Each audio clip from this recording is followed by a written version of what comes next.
Welcome to the Prop Market. I'm your host, the Prop King, and today I have the NBA Summer League picks for July 7th, 2025. I absolutely love these picks for today. Four player props along with one best bet. We are coming off a sweep. Yes, a 2-0 sweep. Uh, Jackson Rowe went under his points, 12.5. He only had 3 points. Bronny easily went under his PRA with 21.5. He only had 12 PRA. So we swept the board. It was our first sweep of the NBA Summer League, but it won't be our last. If you are a person that's going to be betting the NBA Summer League, go ahead and subscribe because I will be your tour guide. And this is absolutely my niche. If you did cash in on our sweep from the last show, hit the like button. Show me some love in the comment section as well. I do appreciate all of those things. It helps the algorithm and it helps me grow. Also, I want you guys to know I will have a college football show coming out for you. It should come out tomorrow. We'll be going over the Big 12 season totals, and I absolutely love college football. So go Summer League, college football, two things I love the most. I cash in on those picks the most. It is season win totals, so some people won't be able to bet on those. If you only can bet props, it depends on where you are located in the country. Now, let's get back to today. Absolutely love these picks. Four picks, great best bet. It's going to be our first best bet. So we're going to talk about our stats real quick. 4-2, 4 wins, 2 losses, 66%. We're in the green. The red, anything under 58%, because 58% is what you have to make to be profitable when we're talking about DFS sites. And it depends on how you're betting, but that's how I bet. The way I bet, if I get over 58%, I'm profitable. Best bet, we don't have one yet. We're going to get started with that today.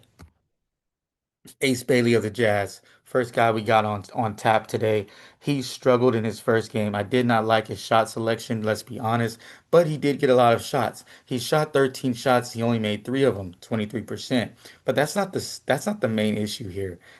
It was the way he was getting his shots. The shot selection was a lot of threes, fadeaways, forced shots and the reason is because he couldn't get to the basket. He couldn't get to the basket when he wanted to. He couldn't get to a spot. I don't know if he's not strong enough, maybe not quick enough. He will get there, but he struggled. Struggled with the defense, and he struggled as a defender as well. That's why he didn't get minutes towards the end of the game. I don't even think he closed the game. At the end of the game, they had other guys, and he was on the bench.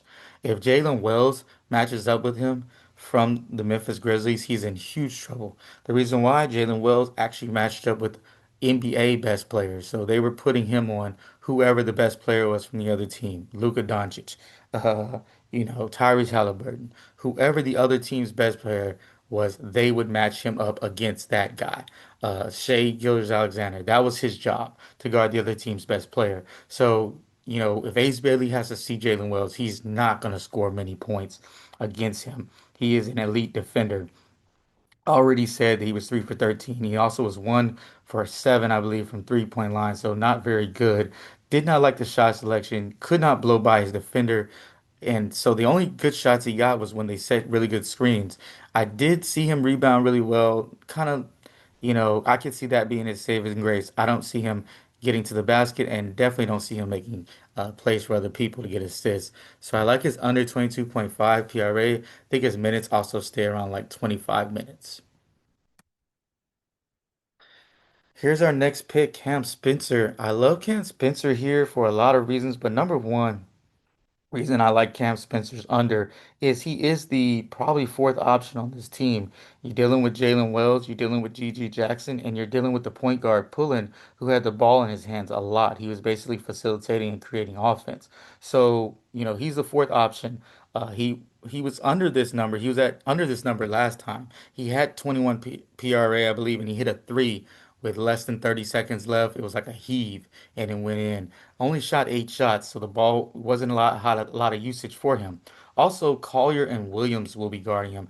Collier and Williams definitely need bounce back spots as Edgecombe basically embarrassed them in the last game. With all 30 assistant coaches on the sideline for the Utah Jazz, you think they would be going over some defensive principles here before this game. NBA average PRA 6. I don't pay too much attention to that. But the PRA last game is 24. PRA projection is 21. Just have to put something out there. We'll get some better stats, but I definitely look at the last game of 24. It's going to be a reduction here, a better defensive team, I believe. as far as overall. A lot of his shots were, coming out of, not him creating them, but off other people creating them. He did end up with 5 rebounds. I don't know if he can continue to get as many rebounds. I absolutely love his under 22.5 PRA for Cam Spencer. Next guy is VJ Edgecombe. This is an edgy pick. Some people are going to hate me for this, but I'm going to fade him here after his 42 PRA explosion. I do expect him to regress in multiple ways. Number one way, he shot 27 times. I don't see him shooting 27 times again. Hood Schifino, who was supposed to be a guy, main guy for this team, only took 8 shots. And Edwards, who, basically finished the season starting, only shot 13 times. So I see them being more active, which is going to take some shots away from him. The only negative I could say about his shooting was 1 for 7 from three, but he shot 27 times. The ball just kept finding him. Minutes reduced as well. If you watch the game, the last 3 minutes of the game, he sat. He sat almost up to like just 1 minute left. And it wasn't because the head coach of the Summer League wanted to. He got a message from someone higher up to put him on the bench because he had already reached his minutes. And his minutes must be 30. He must not be able to go over 30 minutes. I do see him going under 30 minutes this game, but it looked like executive decision. No one's going to take out the guy that's killing it with 3 minutes left in a tie game, but that's exactly what they did. So I see him sitting a lot more. Hopefully he plays. And here's another reason why I'm fading him. AJ Mitchell is taking the challenge of guarding him. AJ Mitchell is a player off the OKC Thunder. He is an NBA champion. He did not play a lot, but he did watch a lot of Dort and a lot of guys play really good defense. I absolutely think AJ Mitchell is ready for the challenge. He definitely saw the explosion, and I'm sure with all 30 assistant coaches that they have on the sideline for the Thunder, somebody has kind of figured out this is the way we're going to have to do to stop this guy. College average 23, PRA projection is 24. I like him under 26.5 PRA as I think his minutes are reduced. His shot selection will also be reduced, and his efficiency with AJ Mitchell guarding him will also be reduced. Not to mention that his number was inflated. It was at 22.5 last game. Now it's at 26.5. That's a little bit too high. Last guy on the roster for our player props, AJ Mitchell. I feel like he's the best player in the summer league as far as we're talking about the Utah and we're talking about the Utah and the California Summer League. He's the best player. He can score in many ways. Took only 18 shots. He could probably take a little bit more. He could even take less to get this number. He'll be a little bit more aggressive. 31 PRA, and that was just easy. NBA average APRA last game, like I said, 31 PRA. I see him projected to get about 26. He doesn't play with a lot of talent around him as well.